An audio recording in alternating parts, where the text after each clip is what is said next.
Oh, home on the range, where the largemouth vaginas feel strange. What's up, everyone? Welcome to another episode of the Strength Classroom.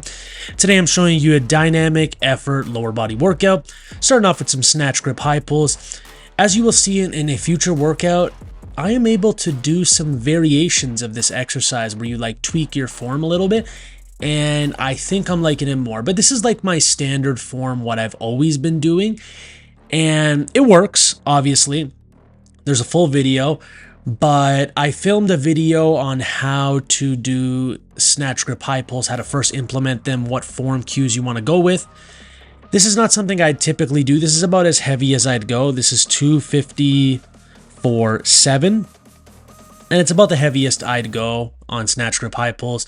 As you can see, I'm just getting it to my nipple, and then just for fun I say let's load up 275. I don't believe I've ever done it before. Let's see how it goes. Yeah, garbage. There's a point where you can go too heavy on that exercise, and I feel like I found that you want to think about explosion, getting the bar as high as possible, utilizing the correct muscles. Some people go too heavy on that exercise and just rationalize it with, I'm going heavy so form is going to suffer. No, you want to get clean form. You want to express power. Okay? End of story. Stay tuned for that full video.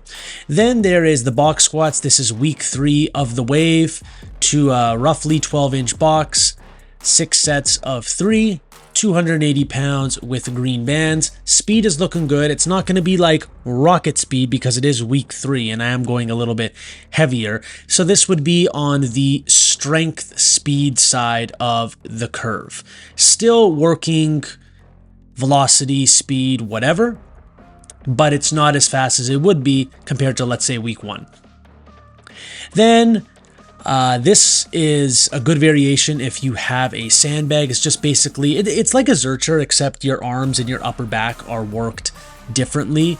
And all the weight is like in the center of your body, which is way different from a zercher or a front squat where the weight will be off to the side. So it's a totally different variation. Don't think that these exercises can replace one another. They're just training similar things in the fact that it's front loaded. So this is a 200-pound bag. I was trying to get a set of 20, but there's something about the way this is loaded where my quads, my hamstrings, my glutes, I feel like it hits the lower body better than a normal squat. So this is a great assistance exercise. I wouldn't call it a main exercise unless you're someone that has access to a shit ton of sandbags, where you can maybe go up to 300, 350, if you can even hold that. But a 200 bag, doing it for high reps as an assistance movement is good for the upper back, good for the core, good for the legs. I have absolutely zero complaints as to someone putting this in their routine, even as an accessory, conditioning tool, or like I said, even as a main exercise should you have enough weight to load it appropriately. Then I did some glute ham raises. I remember I used to spam these like twice a week, and I felt like my hamstrings were going to turn into pieces of floss if I did not. But once a week is fine. I prefer them to be on my lower body day. I'm going to start loading them. You've seen me in the past, I've loaded them with the bands. But in my next mini 3-week cycle, I'm definitely going to keep these in and load them with my weight vest, with a dumbbell on my chest, just something, and then do lower reps. Because I could bang out all the sets of 12 to 15 reps that I want. If you're not loading it up, you're not getting the full benefit of the exercise. That's an exercise that can be loaded heavy and light. Then some heavy calves, 275 pounds or 280 pounds. You can see the calves right there. I need to grow my calves just a bit because I swear I've spent almost my whole life rarely working them. And if I did, it was just super lightweight for super high reps. So let's change that. Let's do heavyweight for high reps. And I bounced back and forth with these, the glute ham raises and the calf raises. Next cycle, or mini cycle, whatever you want to call it, the next 3 weeks, I'm going to add in tibialis raises on this day as well. So it'll almost be hamstrings, back of the calf, front of the calf. I feel like that's a good way to organize some lower body assistance work, let's say. When you do your assistance work, I used to always be like, no, I gotta rest, which is true.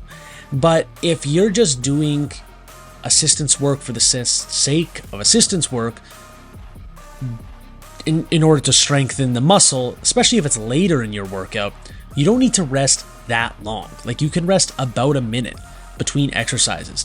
If you're resting 3 minutes and that's how long you rest on your main exercises, do not do that with your assistance work. Your assistance work is assistance. Your main stuff is priority. Now, I sweat a shit ton, as you can tell by the floor right there. Weighted sit-ups, this is 120 pounds. I can't even remember how many reps I did. I tend to aim for the 10 to 20 range, depending on how heavy I decide to load it. Weighted sit-ups are an amazing exercise. It's not going to destroy your back. It's not going to destroy your spine. Do them. Here's the breakdown for the video, and as always, have a great day, ladies and gentlemen.